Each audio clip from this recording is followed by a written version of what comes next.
Welcome to K-Catalog.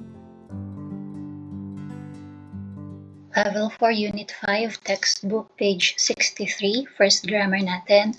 얼마나, 동사, 아니면 형용사, plus 는지 모르다. So, yung grammar na yan, ang explanation, 어떤 사실이나 생각, 느낌이 매우 그렇다고 강조해서 말할 때 사용한다. Again, in English, it says, it is used to emphasize that a fact, thought, or feeling is really true. Okay, so pag sinabi kasi natin 강조하다, from the word 강조하다 po yan, no? To emphasize, ayan. So, bigyang diin daw yung feeling, pakiramdam, o kaya naman yung naiisip, or yung katotohanan na 매우 그렇다. Pag sabing 매우 그렇다, really true. Okay? Or very much so. Sobrang totoo. Okay? Yan. So, paano yun? Medyo nakakalito naman yung explanation. Sige, sa English, we can think of the expression na, sabihin mo dun sa kausap mo, no? You have no idea. Ayusin natin yung sulat at ang pangit. Idea. Tapos, how. And then, kung ano man yung verb or adjective. Example, you have no idea how pretty my daughter is.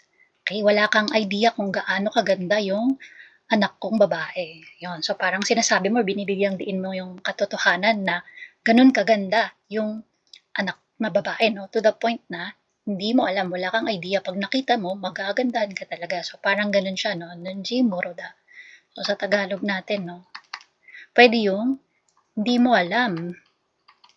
Or hindi mo lang alam, di ba may ganyan tayong expression, hindi mo lang alam kung gaano, tapos kung ano na yung verb or adjective. Yan. Okay, so para mas maintindihan natin, yung mga examples, tingnan natin, no? 사비 ni 정아라, 요즘 외국인 관광객들에게 한옥 체험이 얼마나 인기 있는지 몰라요. So, tingnan muna natin yung grammar ulit natin. 는지 모르다. So, naka-present tense lang siya, no? Kaya siya naging 는지 몰라요. Saan po siya dinugtong? Sa adjective na 인기 있다. Yan, yung 있다 natin. Okay? Eh, di ba partner po si 인기 있다? Yan yung ginagamit nating expression to say popular, yung isang bagay or tao. So, sabi niya, so yung again, yung 얼마나 natin dito, no? How much? Kumbaga. So, again, hindi mo lang alam or you have no idea how popular yung hanok experience sa mga foreign tourist nowadays. Okay, so I hope clear yun, no? You have no idea how popular the hanok experience with the foreign tourists nowadays, sabi niya. And then, sumagot ngayon si Jamshid, 그렇군요. 기회가 있을 때 저도 꼭 해보고 싶네요. Sabi niya, kaya nga po kung magkakaroon man ng pagkakataon, 기회가 있을 때, kung magkakaroon ng opportunity, ako din, gusto ko ring masubukan. Sabi niya, no? 꼭 해보고 싶네요. So again, no? Hindi mo lang alam gaano ka-popular or wala kang idea gaano ka-popular. So sinasabi ni Jong Ara yung katotohanan kung gaano ka-popular yung 한옥 experience. Another one. 한글이 과학적인 글자예요? So, nagtatanong si Gano, yung Hangul ba or Korean alphabet? Yan, sabi niya, is that a scientific alphabet? So, paanong scientific alphabet? Yan, scientific writing system, kumbaga. So, this one, 과학적인, scientifically, or scientific writing system daw ba si Hangul? Ginawa ba siya with yung scientific basis? Which is totoo kasi 'di ba? Kung babalikan natin yung Hangul, yung mga pinagmulan nung sound ng bawat letter nila is may kinalaman dun sa mga position ng dila. Ayan, kung saang part ng lalamunan lalabas yung yung bottom or yung hangin, yan, yung pronunciation. So, sagot sina, 네, 얼마나 과학적으로 만들어졌는지 몰라요. Again, yung ating grammar. Yan. Nunji moruda.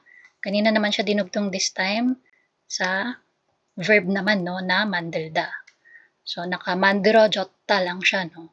So, ibig sabihin yan, you have no idea how scientifically it was made. Yan. Hindi mo lang alam kung gaano siya pinag-isipan, kumbaga, scientific basis yung ginamit sa paggawa ng Hangul. So, ayun siya, no. Another one, 남산타워 약용이 얼마나 화려한지 몰라요. So, this one, 화려하다. Yan. So, pag sabi natin 화려하다, no, spectacular, amazing, parang yun siya. Adjective po siya. So, dito, gusto niya sabihin, you have no idea how spectacular the night view of Namsan Tower. Again, wala kang idea kung gaano kamangha-mangha yung night view sa Namsan Tower.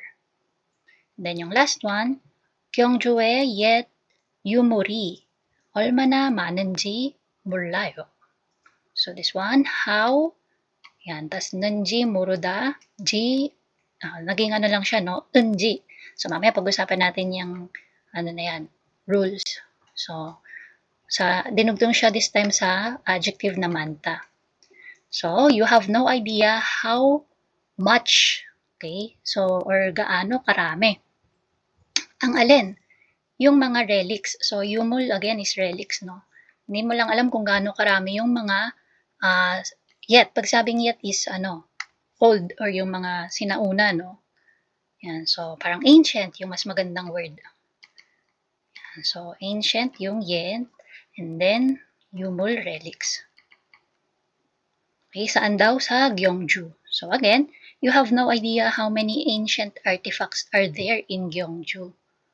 Okay, so wala kang idea kung gaano karami yung mga sinauna or ancient relics doon sa Gyeongju. Okay, so yun po si Nunji Murda.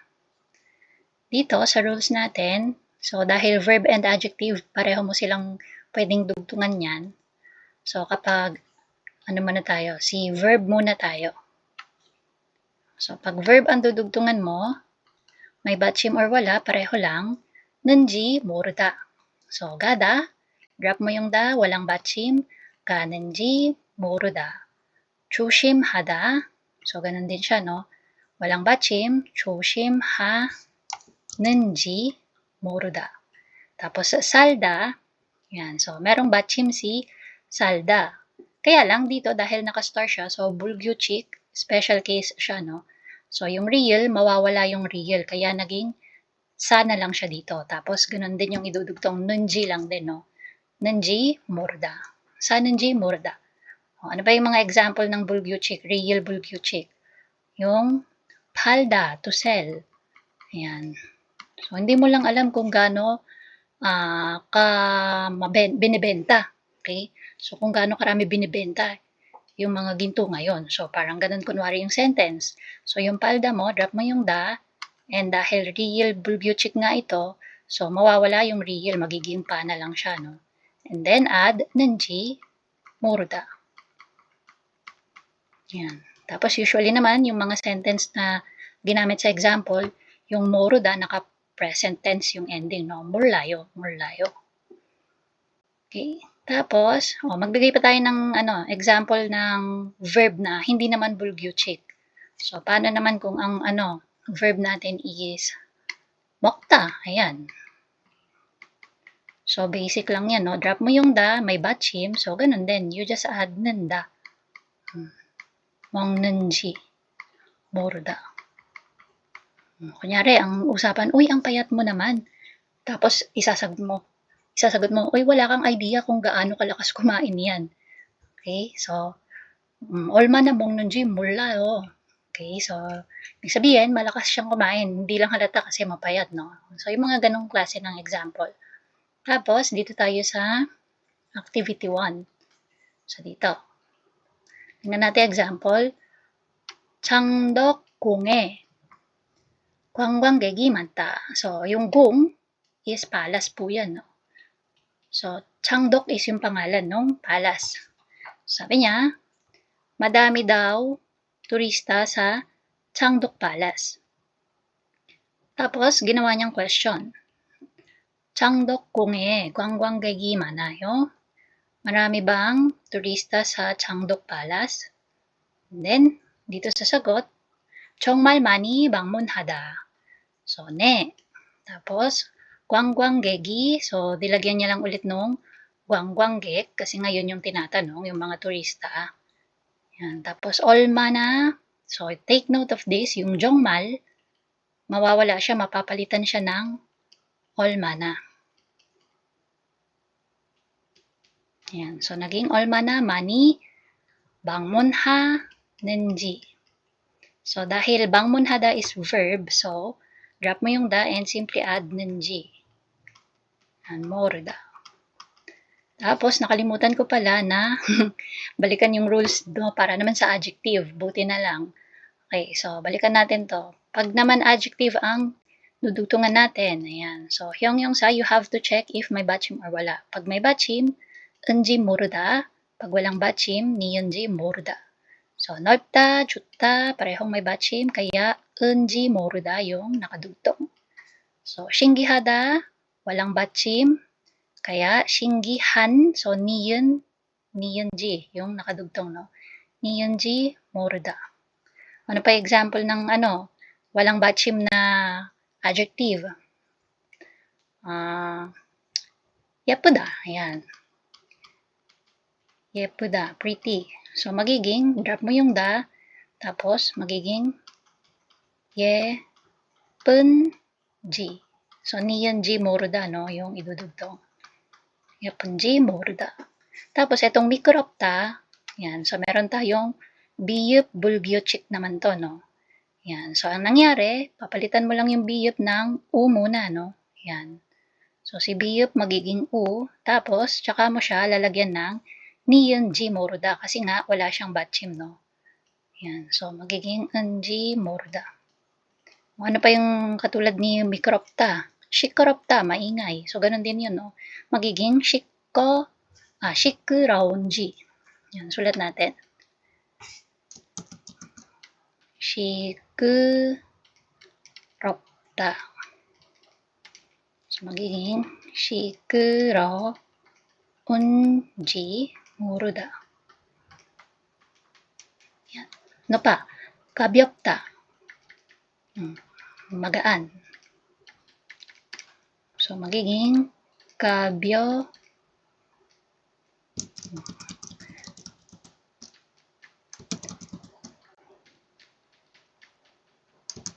kailangan ko na yata magpalit ng pen.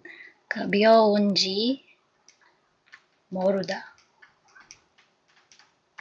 Yan siya, no? Okay, so now, balikan natin to. Yan, 얼마나 많이 방문하는지 모르다. Kasi nga, si 방문하다 is verb, no? So again, you have to check first kung verb or adjective yung dudugtungan. Number 1, 반수리 공연을 본 적이 있다. Gawin natin siyang question. 반수리 공연을 본 적이 있어요? Ano ibig sabihin nun? Na-try mo na bang makapanood ng pansuri performance? So, yung pansuri, no, yung parang kumakanta na ang boses is parang matinis na, yung parang nangangaluluwa, no, sa atin sa Pilipinas, yung ganon. Tapos, so, mostly, pagkanta siya, no, and then may parang sa tabi niya may sumasayaw or may nagpa-perform. Yan, parang nag-interpretative dance, parang ganon, no. So, yun yung question. Ngayon, ang sagot is, 요즘 노래와 너무 다르다. So, dito natin i-apply yung grammar na 는지 모르다. So, pwede mo munang sagutin ng ne. Kunyari, nakapanood ka na, no? Ne. Tapos, copy mo si ito, pansuri 공연은. Yan, dugtong mo siya dito. So, pansuri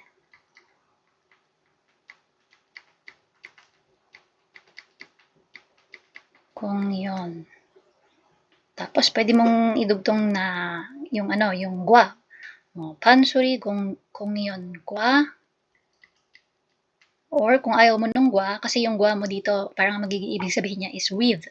Kasi you're comparing, no, yung pansuri performance with the 요즘 노래, yung mga kanta nowadays. Yan. So, pwedeng gamitin mo yung gwa, or kung ayaw mo nung gwa, you can use 은.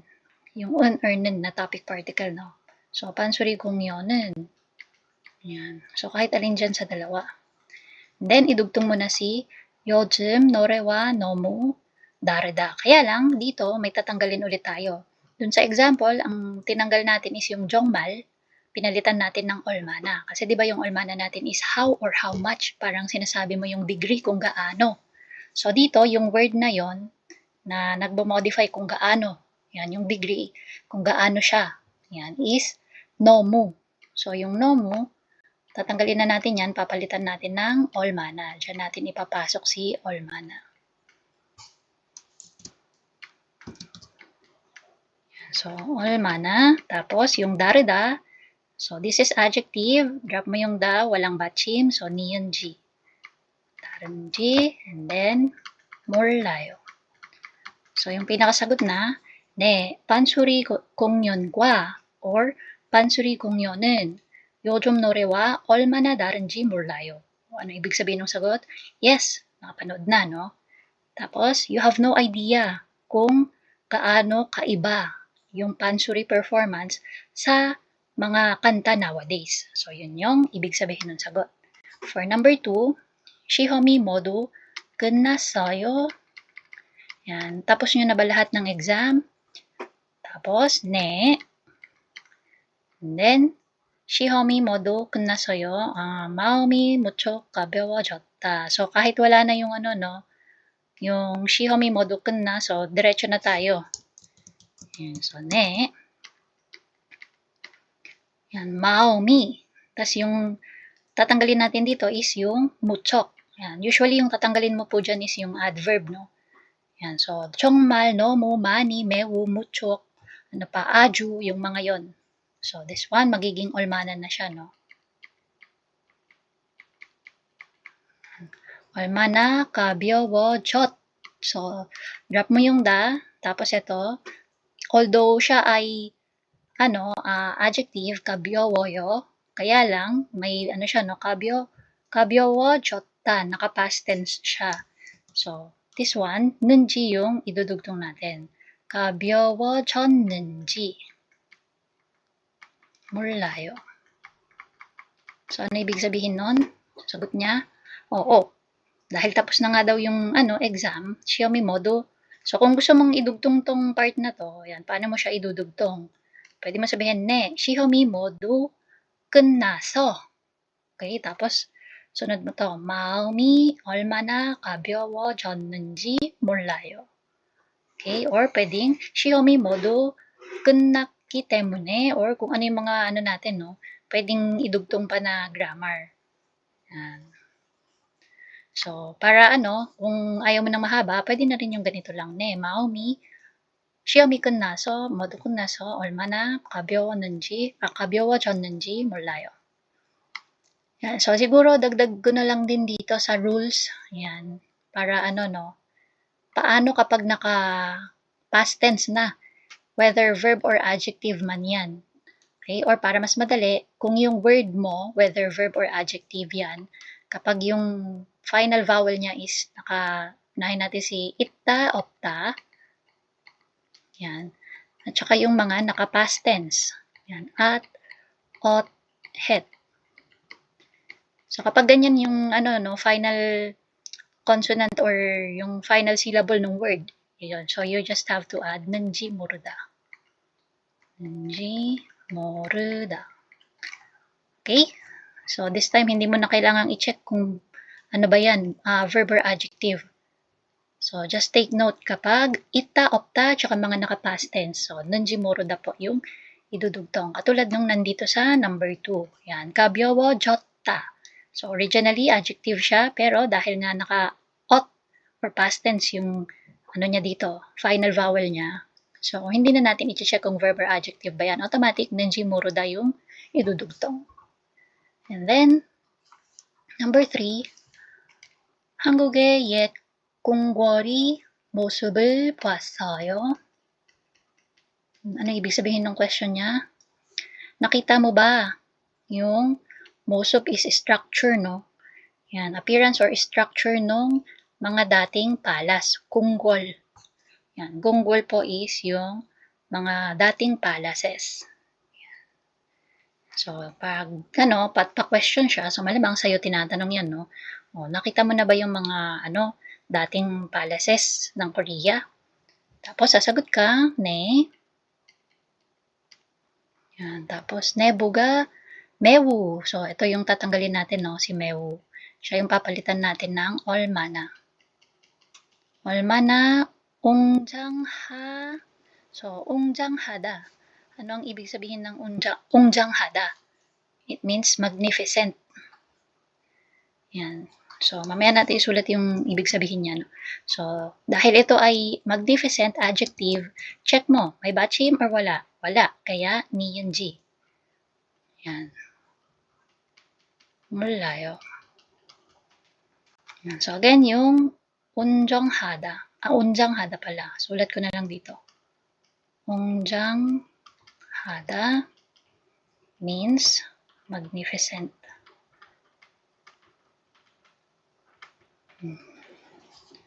So, kung gusto mong dagdagan tong nemo, yan, ne, yet konggori mosobun. So, pwede mong idugtong to, no?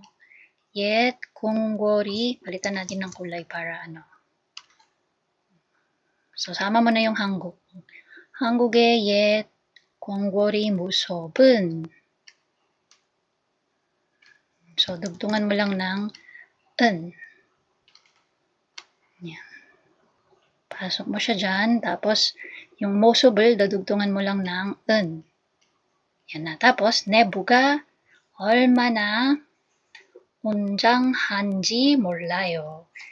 Yes, hindi mo lang alam or wala kang idea kung gaano ka magnificent.